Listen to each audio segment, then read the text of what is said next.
Voilà, le sous-traitant de Enedis, moi c'est Parera, Parera, le sous-traitant Enedis qui est venu s'occuper de l'opération technique, qui vient de me faire le remplacement, il vient juste de partir. Je voulais vous faire quelques informations pour celles et ceux qui seraient dans une situation similaire à la mienne. C'est pas très drôle, hein. J'avais pas les heures creuses. Donc déjà, je perds de l'argent à ce niveau-là. Je me paye la mensualité de 6 ou 5 euros par mois de sanctions, alors que bon, moi, c'est une maison que j'ai achetée. C'est pas ma faute si... enfin, pourquoi je paye la sanction alors que c'est les vendeurs qui n'ont pas fait ce travail et tout ça. Je fais cette vidéo aussi pour communiquer, puisque moi, j'y ai eu droit, hein. Il y a toujours une personne... Vous connaissez le dicton, les conseilleurs sont pas les payeurs. J'en ai eu dans mon ouvrage des gens qui sont pourtant bien, hein, qui ont de très bons côtés, mais qui ont commencé à me dire faut surtout pas faire installer un compteur Linky, tu vas te faire niquer, tu vas te faire baiser. Bon, généralement, c'est des gens qui draguent aussi avec eux un certain nombre de croyances, hein, tout le sujet des vaccins, de la CIA, des juifs, même si c'est à demi-mot, qui reconnaissent que... Enfin, ils reconnaissent même pas leur antisémitisme, enfin, le caractère antisémite de leurs propos. C'est des Trumpistes et c'est souvent l'extrême droite, hein. Bizarrement, c'est souvent les amis de Le Pen, Zemmour, Laurent Wauquiez, Éric Ciotti. Bon, bref, mais c'est important de le préciser parce que finalement, en termes d'énergie mentale, et même de temps, le plus gros blocage, c'est ça, c'est les racontards des gens. Surtout pas les compteurs Linky. Et je pense que c'est utile d'en parler. Attention, les gens qui vous parlent des rayonnements électromagnétiques sur les compteurs Linky, ils y comprennent que dalle, en gros, hein. Moi, j'ai pas de formation vraiment en physique, mais au moins je répare mes appareils électriques depuis une vingtaine d'années. Donc forcément, j'ai appris plein de choses au niveau pratique et théorique. Les gens qui vous parlent d'électromagnétisme, déjà, ils ne le comprennent pas. Et en plus, ils vous en parlent uniquement pour essayer de tirer à boulet rouge là-dessus. Donc on peut faire des critiques là-dessus, mais à ce moment-là, pourquoi ne pas faire la même critique sur les compteurs d'eau automatisés, ce qui vous indique le niveau de malhonnêteté intellectuelle de ces gens-là. Enfin, pas de malhonnêteté, mais de, comment dire, d'asymétrie, de biais de confirmation. C'est pas une critique des compteurs Linky au nom de l'électromagnétisme. C'est surtout qu'ils cherchent à tirer à boulet rouge par tous les moyens. Et puis en plus, je vous disais, ça faisait du bruit. Ça faisait un gros bruit comparable à un compresseur de frigo, le vieux truc là. Et puis au bout d'un moment, ça devient dangereux, hein. Un vieux compteur, c'est quand même un appareil électrique. Quand la bobine qui est dedans, une des bobines fait vibrer, fait vrombir tout le truc, bon, c'est pas un signe que le truc est en bonne santé particulière. Donc, il y a quelques, je sais pas, quelques semaines, un mois et demi, j'ai reçu un appel de EDF. Et j'appréciais parce qu'ils m'ont laissé un message. La dame de EDF m'a laissé un message pour me dire qu'elle allait me rappeler, parce que c'est un numéro que je connaissais pas, donc j'ai pas décroché. Elle m'a laissé un message pour m'informer qu'elle allait me rappeler dans quelques heures ou quelques jours pour me proposer un rendez-vous pour le remplacement du compteur. Ce qu'elle a fait. Donc quand elle a fait, j'ai décroché. Je savais qui c'était. Il y a plein d'institutions d'entreprises qui n'ont pas cette intelligence-là. Par exemple, Direct Assurance ou Acom Assure, ce genre de truc. Avec cette personne d'EDF, j'ai pu poser des questions. Je lui ai demandé, elle m'a proposé un remplacement parce qu'elle pensait que j'avais peur des compteurs Linky. Mais moi, j'ai peur de l'électromagnétisme, l'impact sur la santé, mais c'est pas très pertinent. Enfin, c'est pas pertinent d'avoir peur de l'électromagnétisme selon les situations. Là, on est dans une grande pièce en rez-de-chaussée, éloignée des chambres. Je veux dire, c'est pas comme si j'avais mon lit juste là. Puis je vais pas rentrer dans les détails maintenant. Mais alors, je lui ai dit non, c'est pas du tout une peur. D'ailleurs, c'est un peu injuste que je sois sanctionné. Alors que c'est pas mon fait. J'achète une maison avec un truc vétuste et je suis sanctionné pour ça. Bon. Et puis surtout, je lui dis, est-ce qu'on peut programmer un rendez-vous? Et elle a essayé, elle n'a pas pu. Elle m'a même rappelé après avoir contacté Enedis, mais chez EDF, c'est quand même un comble. Ils m'appellent pour me pousser à remplacer mon truc parce qu'ils pensaient que c'était de l'ignorance ou quelque chose comme ça, ou un problème de communication. Je les désactive tout de suite en disant non, c'est pas du tout ça. Je viens d'acheter la maison en état comme ça. Et je leur demande, ben, programmons un rendez-vous, et EDF pouvait pas. Et après avoir appelé Enedis pourtant. Donc, par contre, la dame de EDF, elle m'a trouvé le numéro du sous-traitant de Enedis local, Parera, Parera. Elle m'a donné un numéro de téléphone et elle m'a donné le point de livraison, je crois, dans un mail. Enfin, j'ai demandé à la dame de EDF, vous pouvez m'envoyer par mail le numéro du sous-traitant et l'info que je dois leur donner. Ce qu'elle a fait, EDF a très bien fait. Je lui ai dit que j'étais content je préférais passer par EDF que par Enedis. Quelques semaines plus tard, j'ai reçu un appel de Enedis qui me proposait un rendez-vous quelques semaines plus tôt, mais ça m'arrangeait pas parce que j'étais en famille. Aujourd'hui, le technicien est passé au jour prévu, au rendez-vous prévu, avec suite à un entretien EDF, puis moi qui appelle directement par ERA le sous-traitant.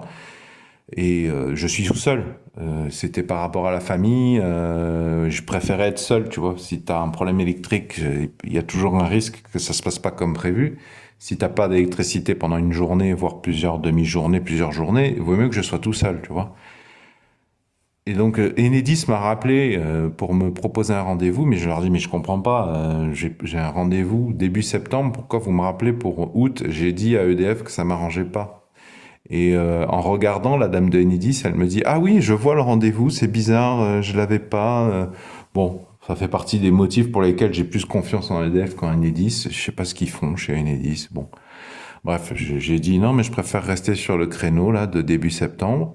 2, 3 jours avant le remplacement du compteur, j'ai reçu un texto. Je crois que c'est Enedis, un texto Enedis qui me disait voilà, nous vous rappelons le rendez-vous. Donc là, on est quoi? Mardi. Donc mardi temps, de 8h à midi. Donc j'avais eu confirmation par EDF de ce créneau. C'est toute la matinée. Enfin, ça marche par demi-journée, je crois. Il m'avait dit, on ne sait pas à quelle heure il va arriver, mais tout compris, ça sera entre 8h et midi. Même l'opération, il m'avait dit à EDF, ça dépassera pas midi. Donc ce SMS de Enedis me rappelait, voilà, on arrive tel jour à enfin dans tel créneau. Il y avait un numéro si j'étais absent. Je crois que dans certains cas, ils peuvent te faire le remplacement même si t'es pas là, notamment dans le cas où le truc est à l'extérieur. Là, c'est en intérieur.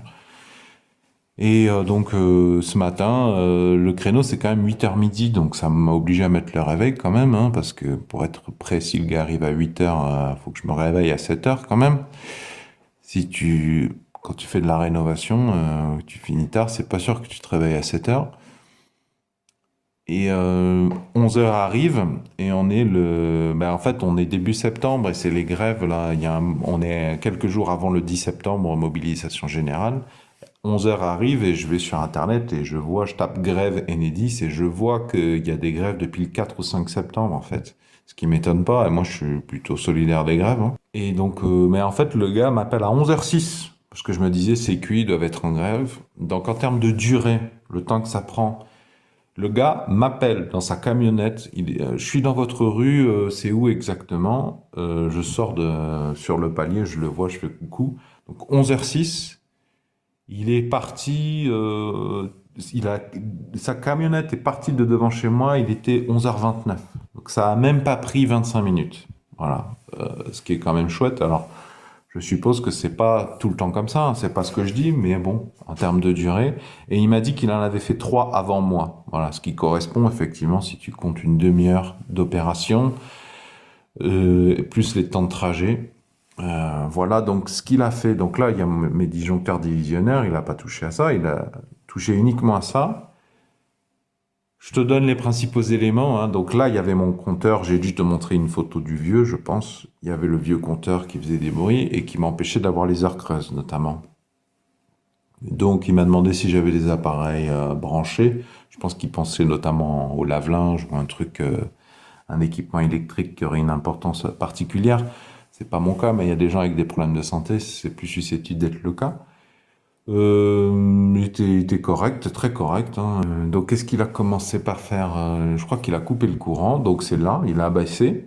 Tous les petits plombs là, bon moi c'était probablement, si quelqu'un qui devait y avoir du plomb, des vrais plombs, c'est moi. Ça je pense pas que c'est du plomb, ou alors c'est du plomb enrobé de plastique. Mais tu vois, celui-là, là, le jaune là, il est neuf, celui-là aussi. Donc il a commencé par rabaisser. Oui, il y a tout un tas de procédures pour se protéger. Il a dévissé ça, là. Oui, le truc rouge, là, le truc rouge. Et en fait, derrière, il y a 2 fusibles. Donc, je suppose qu'il y a un fusible sur la phase et un fusible sur le neutre. Je suppose. Ou alors, 2 fusibles sur la phase, je sais pas. Je connais pas mon installation électrique. Mais donc, il a dévissé ça. Donc, déjà, je crois que ça, c'est en amont du compteur. J'en suis même pas sûr. Je sais pas qui est en amont et en aval. J'aurais tendance à dire que ça c'est l'amont et ça c'est la fin de l'aval. Bon. Il y a deux vis, je crois, qui tenaient le. Donc il a déposé le boîtier de façade, il a retiré les deux fusibles, ensuite il a retiré le compteur qui était là. Ça a libéré quatre fils, deux bleus neutres et deux rouges, je crois. Donc je crois qu'en fait il n'y a que deux fils, c'est un repiquement. Tu vois quatre fils, mais en fait il n'y en a que deux, je crois. Et ma terre, moi elle est dans mon garage, je crois, mais je ne l'ai pas vue nulle part, hein. D'ailleurs peut-être là on aperçoit un jaune qui est peut-être jaune-vert. Je connais pas, je sais pas par où passe la terre, hein. Je sais juste que... Ah bah je me demande si la terre c'est pas ça d'ailleurs. Tu vois, je me demande si la terre c'est pas ça là. Ça va pas dans le... Parce que dans le garage, je sais que j'ai un pieu dans la dalle du garage avec un fil noir et jaune au fil un cuivre. Je sais pas si c'est connecté à ça, probablement d'ailleurs, parce que je crois deviner du vert jaune.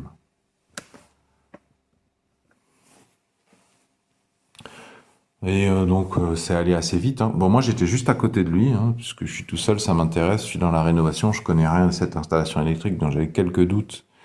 Donc je suppose que c'est pas tout le temps que la personne reste à côté de lui à regarder, mais j'ai essayé d'être cool, hein. J'ai pas posé trop de questions, mais j'ai quand même posé quelques questions pour comprendre. C'est allé très très vite. Il a reconnecté les quatre fils au boîtier Linky. Il a branché un petit boîtier qu'il a posé là. Il avait sa tablette et je crois que le petit boîtier qu'il a connecté ici, là, il y a une petite connectique signal. En combinaison avec la tablette, ça lui permet de voir que c'est bon, tout fonctionne bien. Ensuite, il a mis le courant, ou l'inverse. D'abord, il a mis le courant, ensuite, il a fait la vérif. Les lumières se sont allumées, donc a priori ça fonctionne. J'espère que je ne vais pas constater de dysfonctionnement électrique lié à un faux contact éventuellement ou à un compteur Linky défectueux. Enfin bon, voilà, pour te donner les infos, franchement, moins de 25 minutes, tout compris, hein. C'est-à-dire l'appel depuis la camionnette du gars et moins de 25 minutes, départ compris, hein. C'est allé vite. Il n'y avait pas, a priori, de difficultés particulières. Il n'a même pas eu besoin de dévisser la platine en bois, là. Le boîtier en bois, le support en bois. Voilà. Que dire de plus? De toute façon, je verrai avec les mois s'il y a des problèmes. Je vous mettrai dans la description sous la vidéo les remarques à long terme, parce que je ne risque pas de vous les donner maintenant, et que c'est plus facile pour moi de corriger la description. Je vous mettrai la date à laquelle l'opération a eu lieu. Et je vous invite à comparer la date à laquelle vous regardez cette vidéo et consulter les remarques a posteriori pour vous faire une idée. Après, il a tout remis, il a remis les deux fusibles, il a remis les plombs jaunes, entre guillemets. Et puis voilà, et il m'a remercié, aucune consigne particulière. Normalement, je vais arrêter de payer les 4, 5, 6 euros par mois de sanctions parce que j'ai pas un compteur Linky. Et puis, je vais pouvoir demander l'option heure creuse, heure pleine, quoi. J'ai rien eu à payer. J'avais demandé est-ce que c'était gratuit à EDF. J'en ai profité de l'appel de Enedis bizarre pour leur demander si c'est gratuit. Ils m'ont confirmé que c'était gratuit. Même dans les emails, les SMS que j'ai reçus, c'était rappelé que c'était complètement gratuit. Il m'a rien demandé, hein. Le truc, c'est que hier, le sous-traitant Parera, P-A-R-E-R-A de Enedis est passé pour faire le remplacement. Le gars, j'ai trouvé qu'il a fait un très bon travail. Mais j'ai demandé le jour même, j'ai contacté EDF pour leur dire, ben voilà, est-ce que vous pouvez me mettre les heures creuses, s'il vous plaît? Parce que je voudrais notamment mettre un programmeur sur mon frigo. J'ai un chauffe-eau à bois, un préparateur d'eau chaude sur ma chaudière à bois, pardon. J'envisage de le remplacer et ou de le doubler par un ballon d'eau chaude. J'ai d'autres appareils électriques qui peuvent stocker de l'énergie pendant les heures creuses, notamment bon, les frigos, les congélateurs et le compresseur, par exemple. Je ne vais pas faire une liste exhaustive, je n'en ai pas la prétention. Mais la douille, c'est que EDF vient de me rappeler en me disant alors, en fait, je vois bien que vous avez un compteur Linky, mais il n'est pas encore communicant. Et oui, c'est la petite douille. Dans le cadre de ces réflexions, l'Assemblée nationale, là, vous avez voté une sanction des gens qui n'ont pas encore de compteur Linky. Sauf que Enedis, ils font un petit peu ce qu'ils veulent. C'est ce que vient de m'expliquer EDF. EDF n'a pas la main là-dessus. Enedis, ils rendent communicant ton compteur Linky un petit peu quand ça les chante, quand ça leur chante. J'ai oublié de te dire, la dame de EDF, là, dont je t'ai partagé les informations, elle m'a dit aussi, on peut vous envoyer un technicien pour mettre en place les heures creuses immédiatement, mais c'est 43 euros. Tandis que si vous attendez la mise en communication par Enedis, c'est 0 euros, quoi. 43 euros. Donc il y a quand même un gros déséquilibre. Déjà, je suis sanctionné alors que moi, je suis un acheteur. S'il n'y a pas de compteur Linky chez moi, c'est pas du tout par peur des rayonnements électromagnétiques ou par réflexion complotiste. C'est quelque chose que je subis et c'est moi qu'on sanctionne financièrement pendant plusieurs mois où je suis en train de faire des rénovations, c'est-à-dire j'ai des frais. Donc pas très maligne cette sanction. Et en plus, cette asymétrie, on met la pression sur les prolos, sur les travailleurs français. Par contre, on ne met pas la pression sur Enedis. Oh non, il ne faudrait surtout pas taper sur Enedis et sur sa direction et sur les gens qui se gavent, le grand patronat, l'industrie, qui eux mettent des mois, parce que c'est ça la douille. EDF vient de me dire, oui, ça peut prendre des mois. Ça peut prendre des mois pour que Enedis rende le compteur Linky communicant. Et du coup, ça veut dire que pendant ces mois, alors que précisément j'ai demandé un compteur Linky, un remplacement de mon compteur Linky, précisément pour pouvoir utiliser les heures creuses, je vis à 400 mètres d'altitude, il fait froid, c'est des vrais hivers. Donc ça a vraiment un impact financier, heures creuses, heures pleines, et puis heures creuses, heures pleines, c'est politique, hein. C'est une organisation de la consommation à l'échelle nationale. C'est pour bien faire fonctionner tout le pays en fait, parce que les centrales, notamment nucléaires, ça s'allume pas, ça s'éteint pas comme ça. C'est pas la chaudière à bois qui est dans mon garage, qui d'ailleurs ne se pilote pas non plus si facilement que ça. T'arrêtes pas un feu comme ça, tant qu'il y a du bois. Mais voilà, la douille. Il faut que les gens changent leur compteur Linky. Mais qu'est-ce que tu me racontes? C'est Enedis qui peut mettre des mois avant de mettre le compteur communicant. Donc pendant des mois, je peux pas avoir les heures creuses, donc je peux pas faire les économies d'énergie. Et ça a une répercussion nationale. Parce que c'est quoi les chiffres là? Ils font ça. Parce que la personne d'EDF m'a expliqué, est-ce que vous savez s'il y a eu d'autres compteurs installés dans votre coin? Mais ouais, mais non, parce que c'est ça le truc, c'est moi je suis dans une petite ville, et il n'y a pas grand monde, et donc elle m'expliquait, ben ouais, Enedis aurait tendance à privilégier des secteurs où il y a eu beaucoup de remplacements. Et donc elle m'a conseillé d'appeler Enedis pour leur demander des informations. Donc je me retrouve à devoir, j'avais que ça à foutre. Je suis en rénovation de maison, la sécurité, les probabilités de se blesser, tout. Il faut la chaux dans le nez, la poussière dans les poumons. Et ben je me retrouve à devoir mettre des coups de pression. À Enedis, oui, comme si c'était possible. Je me doute bien que si j'appelle le numéro d'Enedis, je vais tomber sur quelqu'un au Maroc ou en Thaïlande qui est encore plus mal payé que moi et qui accédera à la propriété immobilière dans encore plus longtemps que moi, génial. Donc je voulais quand même faire un petit retour politique parce que ça, il m'avait pas dit. EDF, ni Enedis, ni Parera, il m'avait pas parlé de cette petite douille. Voilà. Donc normalement, je vais pas payer la contravention, la sanction de 6 euros par mois. Pas pourquoi je l'ai payé d'ailleurs, hein, parce que c'est pas moi qui me suis pas occupé du non-remplacement du compteur. Et c'est pas moi qui décide des délais de disponibilité des sous-traitants d'Enedis. Mais enfin, en tout cas, je peux pas avoir les heures creuses et les heures pleines pendant peut-être plusieurs mois. Voilà. Et je me retrouve à avoir encore plus de travail pour appeler Enedis. Génial. Bien joué l'Assemblée nationale, hein. Vous confondez pas du tout l'ombre et la proie, hein.